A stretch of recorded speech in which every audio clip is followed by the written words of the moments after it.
한 마을에 톰이라는 사람이 살고 있었습니다. 톰은 평범한 사람처럼 보였지만 그의 친구들은 그의 깊은 사색 과철학적인 사고에 감탄하곤 했습니다. 어느 날 톰은 마을 광장에서 큰 강연을 열어 토마스 아퀴나스의 자연법에 대해 사람들에게 메시지를 전달하기로 결심했습니다. 그는 많은 사람들이 자신의 일상에서 윤리적 딜레마를 느끼고 있다는 것을 알고 있었기 때문입니다. 강연 날이 밝았습니다. 마을 사람들은 하나둘씩 광장에 모이기 시작했고 톰은 열정적인 눈빛으로 그들을 맞이했습니다. 그는 작은 나무 상자 위에 서서 청중들을 둘러보며 천천히 말을 꺼냈습니다. 여러분, 지금부터 이야기할 이론은 우리 삶의 모든 순간에 스며들어 있는 어떤 것입니다. 아마도 우리는 그것을 깨닫지 못할 수도 있지만 토마스 아퀴나스의 자연법은 우리 모두의 마음 깊은 곳에 자리 잡고 있죠. 톰은 아퀴나스가 말한 자연법이란 무엇인지 설명하기 시작했습니다. 자연법은 우리가 신의 법칙을 이성과 본성을 통해 이해할 수 있다는 이야기입니다. 그게 무슨 말이냐고요? 그것은 바로 우리가 본질적으로 선을 추구하고 악을 피하도록 설계되었다는 뜻입니다. 그때 한 아이가 손을 들며 질문을 던졌습니다. 톰 아저씨의 선과 악을 어떻게 구분해요? 톰은 미소를 지으며 대답했습니다.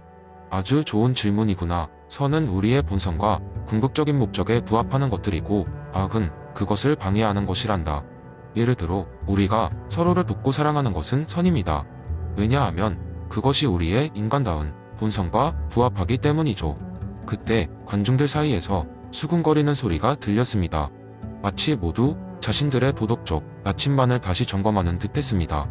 톰은 한 가지 이야기를 들려주기로 마음먹었습니다. 예를 들어볼까요? 여기에 한 농부가 있다고 가정해봅시다. 그는 매년 양심적으로 곡식을 재배하며 그 결실을 나누는 사람인데요. 어느 날 그의 농지가 엉망이 된 겁니다. 눈앞이 깜깜해진 농부는 분노에 가득 차서 그 원인을 제공한 것으로 보이는 이웃 농부를 골려주기로 결심했습니다. 청중들은 농부의 선택에 놀란 듯 웅성거렸습니다. 톰은 이야기를 이어갔습니다. 하지만 우리 농부는 그 순간 잠시 머리 위로 떠오른 자연법의 목소리를 듣습니다. 내 이웃을 내 몸과 같이 사랑하라는 원칙이었죠. 그래서 그는 이내 분노를 잠재우고 오히려 이웃 농부에게 도움을 청하고 문제를 해결했습니다. 결국 그들은 함께 협력하여 땅을 복원하고 더 많은 수확을 얻었죠. 톰은 마지막으로 청중에게 말을 마무리했습니다. 자연법은 우리 모두에게 내재된 나침반입니다. 선택의 순간 우리는 우리의 본성과 궁극적 목적에 부합하는 길을 선택할 수 있죠. 그것이 아퀴나스가 말한 자연법의 본질이며 우리의 삶을 더욱 의미 있게 만들어줄 것입니다. 강연이 끝나자 사람들은 박수를 보내며 하나둘 흩어지기 시작했습니다. 톰은 미소를 지으며 그들을 배웅했고 자신이 목적하는 바를 이루었다는 뿌듯함을 느꼈습니다. 그날 이후로 톰의 이야기는 마을 사람들 사이에서 회자되었고 많은 이들이 그의 말을 생각하며 자연법의 가르침을 삶에 적용하려고 노력하게 되었습니다. 두 번째 이야기의 어느 날 다소 무모하고 전자기기 중독에 빠진 젊은이들이 자연상태 이론의 진리를 체험해보고자 모였습니다. 이들은 휴대폰, 인터넷 심지어 전기를 사용할 수 없는 외딴 섬으로 여행을 떠나기로 했습니다. 이 실험은 자연상태에서 인간의 행동을 관찰하고 그들의 생존 본능이 어떻게 발휘되는지 알아보기 위한 것이었습니다. 이들은 섬에 도착하자마자 모든 현대적 편의를 포기한 채 온시 사회를 경험하기로 결심했습니다. 처음 며칠 동안은 큰 문제가 없었습니다. 서로의 존재만으로도 신선한 흥미로움과 호기심으로 가득 찼습니다. 그들은 자연 속에서 낚시를 하며 먹을거리를 찾고 나무 아래 모여 별을 보며 이야기를 나눴습니다.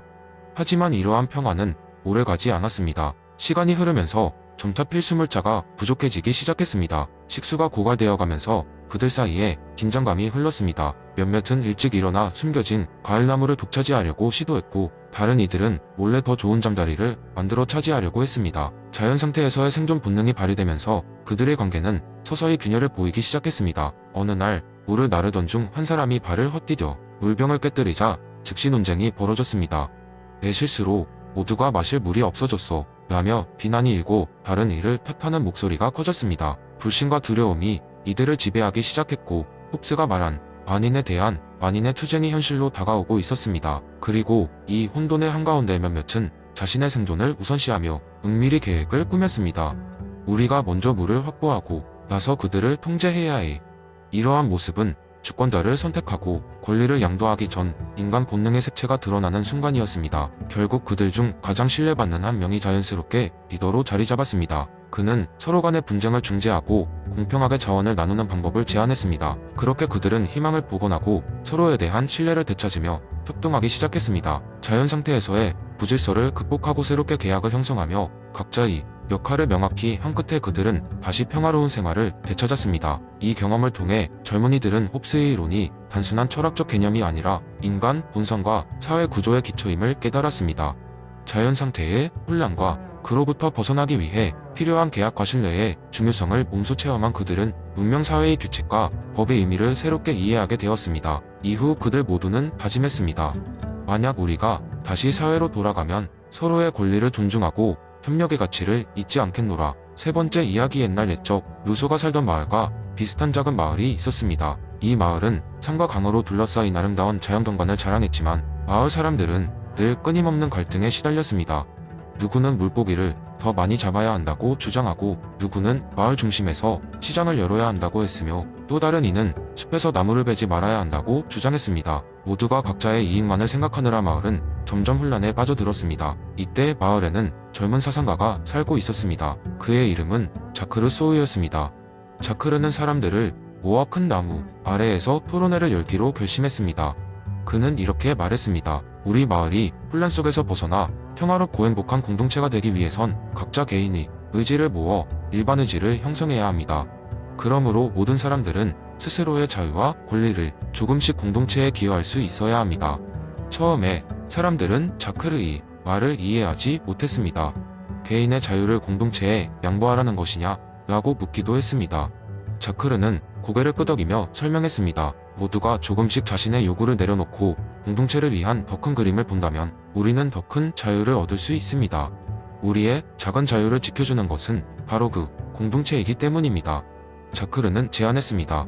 먼저 모든 사람이 공정하게 물고기를 잡기 위해 강을 일정 구역으로 나누어 돌아가며 사용할 것을 제안했습니다. 또한 나무를 필요 이상으로 베지 않기 위해 마을 사람들에게 환경 교육을 실시하고 시장의 이익을 모든 마을 주민에게 고루 분배하기로 했습니다. 뜻밖에도 많은 마을 사람들이 자크르의 제안에 동의했습니다. 그들은 이론적으로는 이해하지 못했지만 자크르의 말에서 공동체의 중요성을 느끼게 되었습니다. 그의 이론은 조금씩 실현되기 시작했고 마을은 점점 변해갔습니다. 이제 사람들은 서로를 더 배려하게 되었고 갈등은 줄어들었으며 모든 주민이 과거보다 낫게 살 수 있게 되었습니다. 어느 날 자크르는 마을의 변화를 지켜보며 혼자 말을 했습니다. 이것이 바로 내가 꿈꾸던 사회계약의 실현이지. 결국 그는 마을 사람들에게 이런 메시지를 남기고 떠납니다. 여러분은 이제 각자의 자유를 양보하면서 참된 자유를 얻었습니다. 더는 홀로가 아니라 함께할 때 우리의 자유가 완성됨을 잊지 맙시다. 마을 사람들은 그의 지혜를 기리며 공동체 정신을 잊지 않기로 다짐했습니다. 자크르가 떠난 후에도 그의 가르침은 마을 사람들의 마음속에 깊이 뿌리 내렸고 그 덕분에 마을은 평화와 번영을 누리게 되었습니다. 자크르의 이름은 전설로 남아 수많은 세대를 지나도 사람들은 그가 전한 일반 의지와 사회 계약의 가치를 기억하며 살았습니다. 네 번째 이야기한 마을에 피터라는 이름의 남자가 살고 있었습니다. 피터는 평범한 직장인이었지만 그의 삶이 특별한 이유는 피터 싱어의 효율적 이타주의 이론을 심취해서 따르고 있었기 때문입니다. 매일 아침 출근길에 피터는 자신의 행동이 다른 사람들에게 어떤 긍정적인 영향을 미칠지 고민했습니다. 그는 어떻게 하면 자신의 자원을 가장 효과적으로 사용하여 더 많은 사람에게 도움을 줄 수 있을지를 항상 생각하면서 하루를 시작했습니다.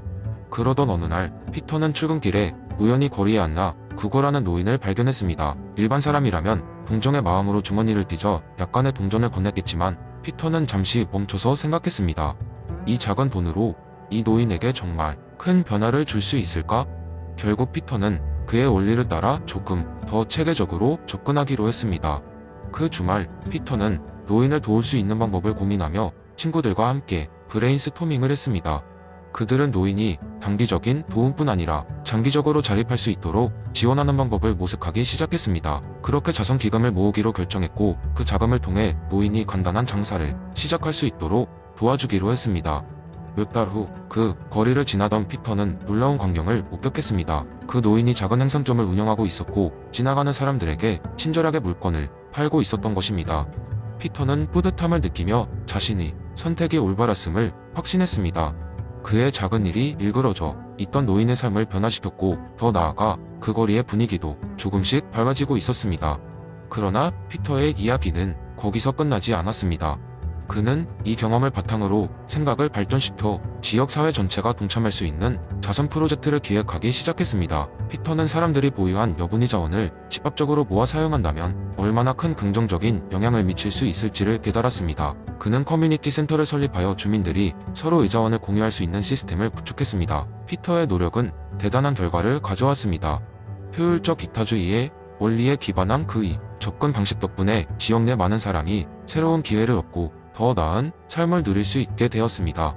피터는 매주 거리를 걸으며 예전에 도움을 준 노인뿐만 아니라 그 자원을 통해 발전한 주민들의 모습을 보며 미소 지었습니다. 그리고 피터는 자신의 행동들이 부메랑처럼 더 큰 이타적 행동으로 돌아온다는 것을 깨닫고 여전히 매일 아침 최대 다수에게 최대의 선을 베풀고자 고민을 멈추지 않았습니다. 이렇게 피터는 효율적 이타주의가 단지 철학적 개념이 아니라 실질적인 삶의 방식이 될 수 있음을 증명하며 동네의 작은 영웅으로 자리매김했습니다. 그의 이야기는 잊히지 않고 회자되어 마을 사람들에게 따뜻한 영감을 주었습니다.